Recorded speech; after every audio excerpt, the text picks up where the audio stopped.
Jarii Talks, Episode 1. This year tried me, but it also returned me to myself. Hey amiga, it's me Jarii.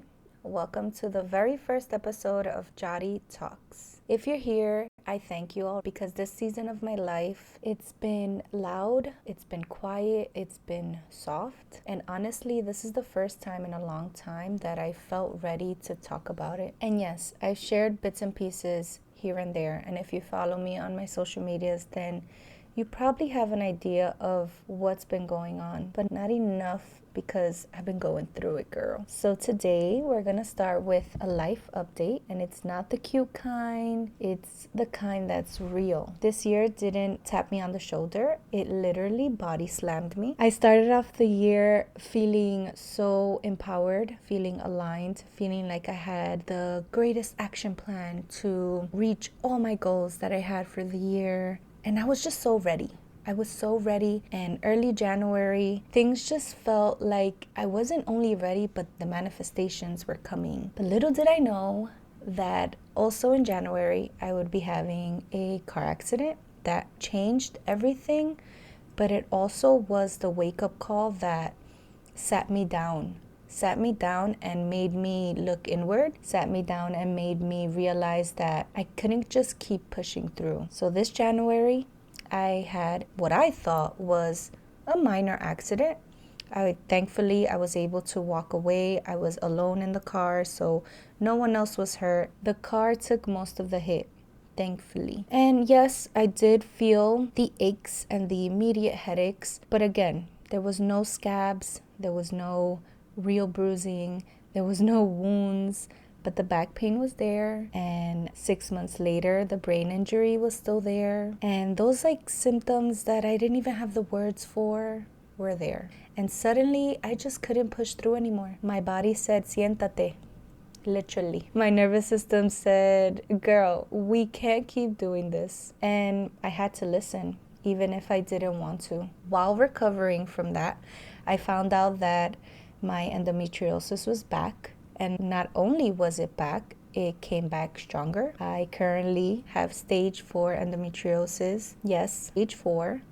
How have you been functioning with this level? And although I've lived with endometriosis for the past decade or more, stage 4 just felt different, and it is. And then came the conversation that I wasn't ready for. In early February, I learned that the possibilities of having to do a hysterectomy was up in the air. I remember taking that all in and just thinking, how do I even process this as a woman, as a mom, as a daughter, as a friend, as me? And that was before I even got hit with all the other diagnoses of this year. Let's add on clinical burnout. Clinical burnout, the kind that forces you to stop, not just slow down and do self-care, clinical burnout. And while all that was happening, I also had to add another layer. I had done gastric sleeve back in 2021.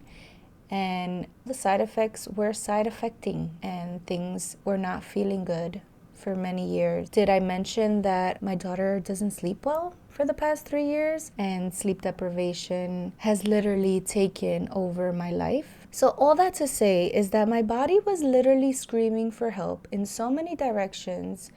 And I kept trying to negotiate with God, okay, can we just deal with one thing at a time? Because this is a lot.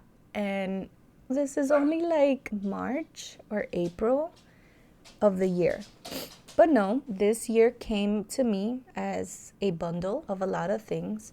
And honestly, looking back, I am really grateful. Don't get me wrong. Things have been hard. Life has been lifing. But I'm grateful that it all came at once, because I think that if it would have come one by one, like I was trying to negotiate with God, I wouldn't have listened to my body. I wouldn't have listened to my mind. I wouldn't have listened to myself and sat down and took inventory of how I couldn't keep pushing through this. And yes, I'm a guerrera through and through. Your baby girl has guerrera tattooed on her. I am a guerrera.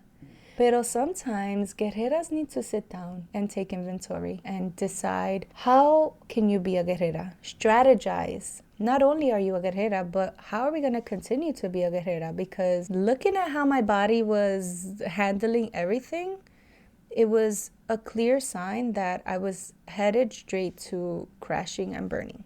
I've had to sit with grief, with the guilt of pausing my business, Jarii Innovate Studios, which was picking up after having a good beginning year. Last year was like that full beginning year of my business, but I just physically couldn't show up anymore. Physically, mentally, spiritually, like I just couldn't do it anymore. I felt like I was letting people down, but the truth is I was finally choosing myself. This Mother's Day was the first day that I finally said I can't be available for anyone or anything, obviously besides my kids and my partner. But I just had to put a pause to life. And it was the greatest thing I did.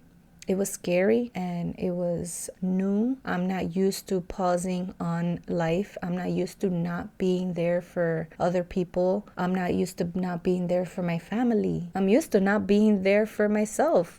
But this time, I couldn't keep doing that. I was finally ready to put myself first in all aspects of my life. Things kept getting pushed around. Hysterectomy was first, and then that got pushed, so that way the bypass could have been done first, and blah, blah, blah. My gastric bypass revision surgery happened on September 30th, and now we're days away from December 3rd, which is my hysterectomy, and I will be walking into a completely new chapter of my life. Mothering through this season, it literally humbled me. Mothering has held me. It showed me who I am. I have a teenager and a toddler, and don't ask me how I do it because divine intervention takes over a lot. But in those quiet moments, I really chose to focus on mi niña interior, the one who has never had the time to fall apart and build herself up again. And I feel like she's been watching me with so much softness. Like, look at you, choosing peace, choosing healing, choosing you. We're so proud of you. I wanted to start this series months ago, this Jarii Talks series.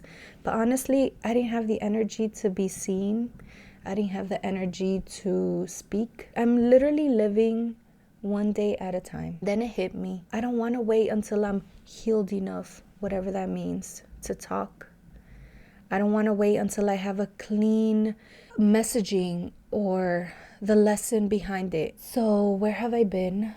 I'm currently doing multiple types of physical therapy. Some for my back, some for my brain, some for my pelvic floor. That's fun. I am currently 36 and I feel 36, but some days I feel 86 and some days I feel 16. So yeah, I had one surgery so far this year. The next one is coming up, and I'm not new to surgery. I've had on average 1 to 2 surgeries a year for the past 10 to 15 years. So I'm definitely not new to surgery. I've had plenty of them, plenty different kinds. I've had hand surgery, multiple abdominal surgeries, knee surgery, like you name it, I probably have it. And NYU should probably be sponsoring me because I may have a room dedicated for myself. But it's okay because these are the last few surgeries until I am put back together in such a way that I'm actually excited for. And after 40, your girl bata retira. She's going to be living a great life. Her body is going to be amazing and healthy, and I'll have all the tools that I need to keep moving forward. But for now, we are here living one day at a time because that's all we can do. I feel like these are just the last few bits of pieces that need to kind of be looked at, and I've been pushing things off and surviving and living single mom life and not being able to listen to my body. Then now I have the time. I have the time to listen to my body, and I'm listening with intention. I'm listening to not just be healed, but to create new routines, new strategies, so this no longer has to be my life in the future. And even though I'm not new to surgery, this next upcoming surgery feels different. It feels like an ending to a generational cycle. It feels like I am finally the first one in many generations that's saying pushing through doesn't have to be your story, that's saying survival doesn't have to be your story. And I'm proud of myself for that. It's brought on many conversations of you don't know what you're doing, you're delusional, and I'm okay with that. I'm okay with being delusional right now. Listening to myself has really saved my life this year. And this is a year 9. So I thought coming in this year that things were going to be transformational, but never in 1,000 years did I imagine that the transformation would be physical, emotional, and spiritual all at the same time. This week I will be having my hysterectomy, and it feels hard, but it feels comforting. There's just so many feelings and so many emotions that come with the surgery. And of course, I had to think about moving forward if we wanted to grow a bigger family. And what does creating life mean to me now that I won't be able to quote unquote create life in my body, right? I'm really okay with where my life is at right now. I've never been more aligned, more authentic to my true self. And I'm just done defending who I am, what I've been through. And instead of defending it, I just rather share my journey, because then I don't have to do so much defending. Then maybe people understand, or maybe they don't. And my story is just not for you. And that's okay too. So that's where I've been. I've been living one day at a time, diagnosis to diagnosis, surgeries to surgeries, breakthroughs to breakdowns, and somehow I am finding myself in the middle of all of that. This podcast, this space, it's for the middle of the story, the messy chapters, the part where you're becoming, but you're still breaking little by little. And once we're broken enough, we can start to put ourselves back together. And if you're listening to this and you're also in a season that just feels like a lot, feels like it's too much, like why is life coming at me sideways? I see you, I am with you, and I promise you that we're gonna figure this out together. So thank you for being here with me today, for listening, for holding space. And if anything I said sat in your chest a little, share this episode, follow my journey, or join my community through the link in my bio. I am Jarii Collado everywhere, and this is just the beginning of Jarii Talks. Talk to you soon, amiga.